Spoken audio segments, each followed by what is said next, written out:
Start. महोदय, यह विचार भी किया गया है कि जो व्यक्ति समाज में काम करता है, चाहे आविष्कार का काम करे, चाहे दूसरा कोई काम करे, उसको उस काम में तब तक सफलता नहीं मिल सकती है जब तक कि समाज का सहयोग या समाज ने जो परिश्रम किया है या कुछ आविष्कार किया है उसका उपयोग उसको प्राप्त न हो, उसका उपयोग वह न कर सके।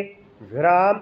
इसलिए जब भी कोई व्यक्ति किसी वस्तु का आविष्कार करता है तो आविष्कार करने में न केवल उसका अपना परिश्रम रहता है, लेकिन साथ ही साथ समाज ने जो काम किया होता है, चाहे विज्ञान के क्षेत्र में या प्रौद्योगिकी के क्षेत्र में या किसी अन्य क्षेत्र में, उस सब से भी वह लाभान्वित होता है।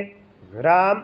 इसलिए जब हम किसी आविष्कारक के किसी आविष्कार के अधिकार की रक्षा करना चाहते हैं तो उसके साथ साथ यह भी विचार हमारे दिमाग में आता है, जिस व्यक्ति ने समाज की सहायता से आविष्कार किया है उस समाज को भी अधिक फल उसका मिलना चाहिए।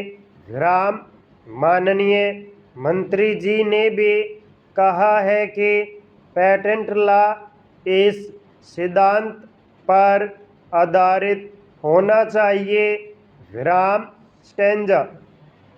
मैं समझता हूँ कि पेटेंट लॉ के पीछे दो सिद्धांत निश्चित हैं। विराम।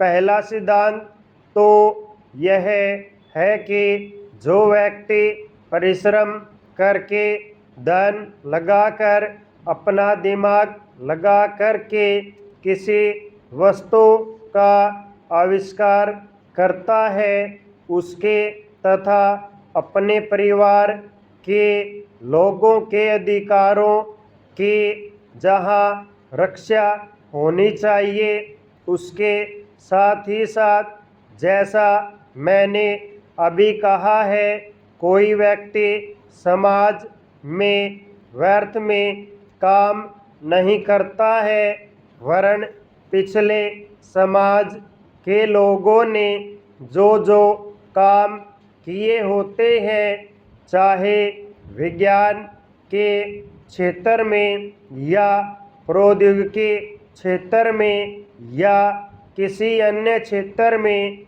और जिनके आधार पर वह कोई आविष्कार करता है, उसको उसका प्रतिफल तो मिले, लेकिन जो परिणाम हो उसका प्रतिफल समाज को भी मिलना चाहिए। विराम।